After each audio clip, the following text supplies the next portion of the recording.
Unfortunately, that blue highlighted thing is hard to read, so I'm going to read it again.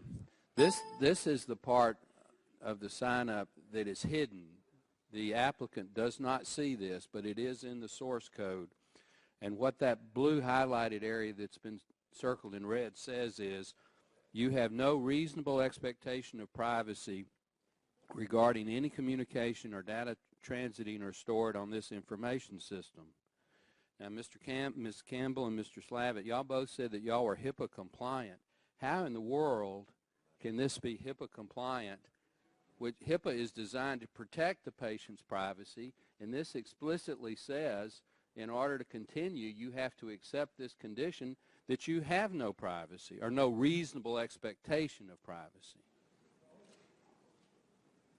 So, sir, that would be the decision made by CMS. So you're not, this is news to you? I didn't. You're the main prime contractor. You've never seen this before? Sir, that's not we are the prime, one of the prime contractors, yes. Have you seen this before? Were you aware this was in the source code? This requirement is... Are you aware this was in the source code, yes or no? Yes. You were aware, okay. Do you think that's HIPAA compliant? How can that be? You know it's not HIPAA compliant. Admit it. You're under oath. Sir, that is CMS's decision to make what... I asked if you thought that. You just told Mrs. Blackburn that it was HIPAA compliant. You know that's not HIPAA compliant. You admit that you knew it was in there. It may be their decision to hide it, but you're the company, not you personally, but your company is the company that put this together. We're telling every American, including all my friends on the Democrat side, and they're huge privacy advocates. Diane DeGette is co-chairman of the Privacy Caucus with me. But you're telling every American, if you sign up for this or even attempt to, you have no reasonable expectation of privacy. That is a direct contradiction to HIPAA, and you know it. Yes or no? Once again, CMS has us comply to a set of rules and regulations that they've established under our contract. And that is a CMS call. That is not a contractor call. To break the law. You're now saying that CMS made a decision to break the law. Do you agree with that decision?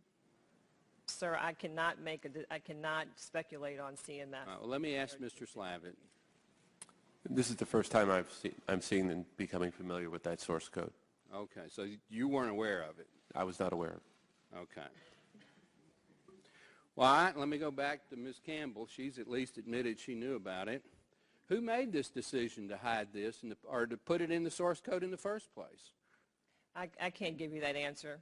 I don't. All right, who do you report I don't know the answer to that question.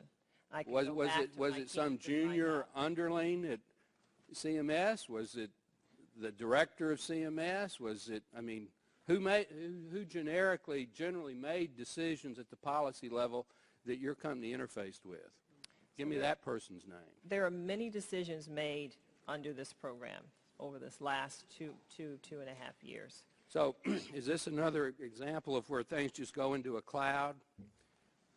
I mean, all you are is a contractor that spent $300 or $400 million. No. So it goes to some amorphous cloud, and then it comes back from down on high. Who wrote that? I am not clear as to who wrote that. Do you let me ask it this way: do you think that should be in the? Do you think that should be a requirement to sign up for Obamacare? That you give up any reasonable expectation of privacy? Sir, that is not my jurisdiction. You're a U.S. citizen. Statement one way or the other. Well, I'll answer. I don't think it should be. I don't think it should be.